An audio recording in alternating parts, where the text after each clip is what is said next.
Meanwhile, as we talk about all these multi-million-dollar homes, there are some very important people on the fire lines who are finally getting to share their voice as well, in part thanks to a pretty big Twitch streamer, Hasan Piker. You might have already seen shots of inmates out there on the fire lines. Right now, there are like 900 to 1,000 of them. It's a program that's been around for a while here in California, but what is catching people's attention, well, part of it is the pay. It's like $10 a day. They can earn a little bit more when actively fighting fires, an additional $1 an hour during emergencies, and working in that program can also get them some time off their sentence and for some, record expungement. But joining us now is Twitch streamer and YouTuber Hasan Piker. He lives out here in LA. He headed out to where they've been staging to help shed some light on what they do to help the rest of us out here. Hasan, thanks so much for being with you. But before we get into this, I do want to play a clip of this interview for viewers. It's a fascinating interview. I think you talked to a man by the name of Williams. Let's take a quick look. Right now they're on break, right? They're doing 24 hours off. But when you're back out there, you sleep out there. Yeah, absolutely. Right? So they give you like what? Like they give you gear and then they give you like sleeping That's gear? pretty much what you got right here. And then you got your Nomax on, your Nomax shirt on. That's it? Yeah, that's all. They don't give you any sleeping gear? No, not on the mountain. And Hasan, we've been with inmate crews. I've never seen them give such insight as they did with you. If you get a chance, anybody that's watching, they should check out your whole clip. What was your impression of what it's like for them and the work that they're doing right now? I had an incredible opportunity to be able to talk to these guys directly, uninterrupted, in a very real setting when they were on their 24-hour break.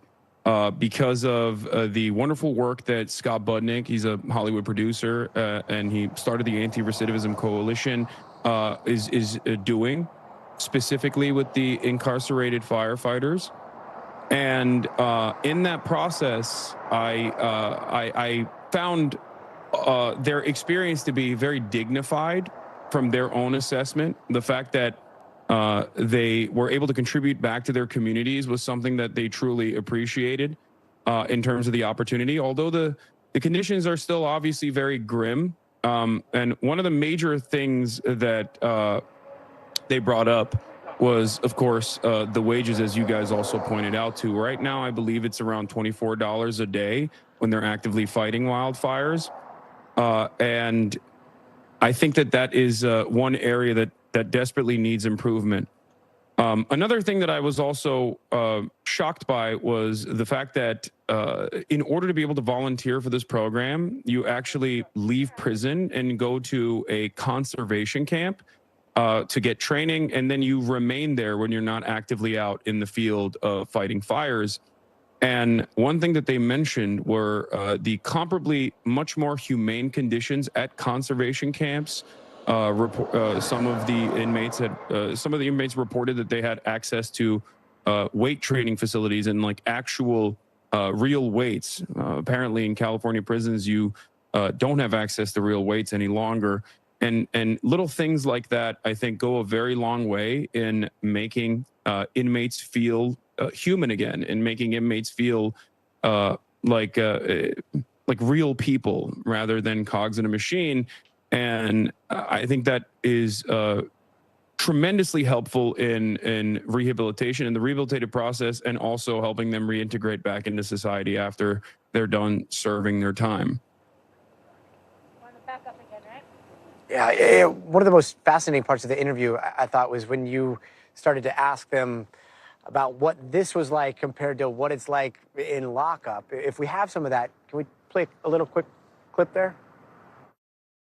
Is it better than being in prison or no? It's way better, because I was in a prison yard. I'm seeing guys get stabbed, get jumped, get beat up. The cops treat us like but here, we get better treatment, right? They talk to us like humans. They talk to us like humans. We got a job. We're underpaid, but we got a job. Yeah. You feel me? And then the community comes out and shows us all kinds of love.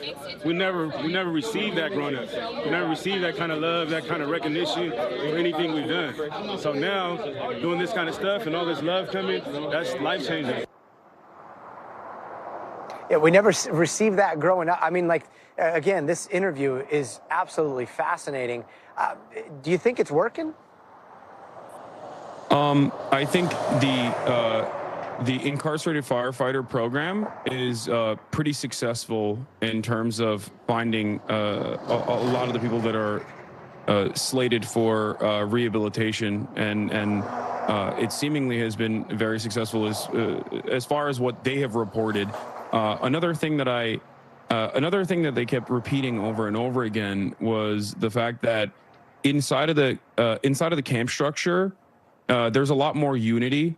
There's no racial tension or animosity of the sort. There's no violence, because they desperately do not want to go back to the regular prison structure, as Kimbo also pointed out right there, because there's a lot of violence in regular prison.